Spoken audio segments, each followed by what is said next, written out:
Alors Nao, c'est un robot humanoïde créé en 2006 par la société Aldébaran. C'est un robot en fait qui peut être programmé et qui permet en fait avec des enfants avec autisme de travailler des ateliers permettant de développer des compétences ou des apprentissages.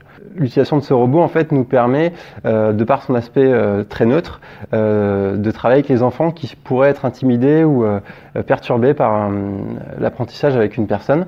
Et du coup, le robot, en programmant des applications, permet de travailler ces apprentissages plus facilement.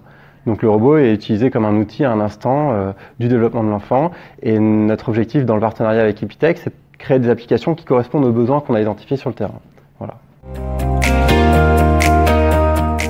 Alors l'objectif du workshop, c'était de nous aider à communiquer auprès des 3 cibles de ce projet. Ce sont les familles, leur expliquer, les rassurer que le travail qui est fait avec les enfants est encadré et a pour vocation de leur permettre de développer les apprentissages ou l'autonomie. Les professionnels, valoriser le travail qui est fait, expliquer que ce sont des nouveaux outils qui n'ont d'autre but que d'aider les professionnels et les personnes que l'on accompagne dans le développement.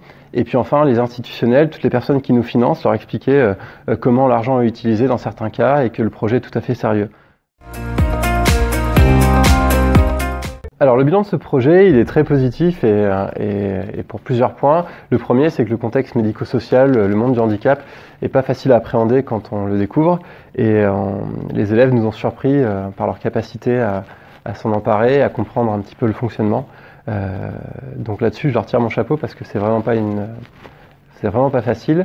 Le deuxième point, c'est qu'on a eu beaucoup de projets qui étaient très qualitatifs avec des idées vraiment intéressantes. Notre cœur de métier, c'est pas la communication, donc de ce côté-là, on sait que parfois on n'est pas toujours sur les éléments actuels, sur les modes de communication, je dirais, d'aujourd'hui.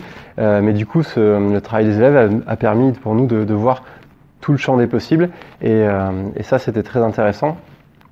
Et du coup, aujourd'hui, on réfléchit à la manière de réutiliser tout ce travail, parce qu'on a eu des éléments de communication ou visuel qui étaient vraiment très intéressants. On est très fiers du travail qui a été fait, et c'est sûr, on va le réutiliser.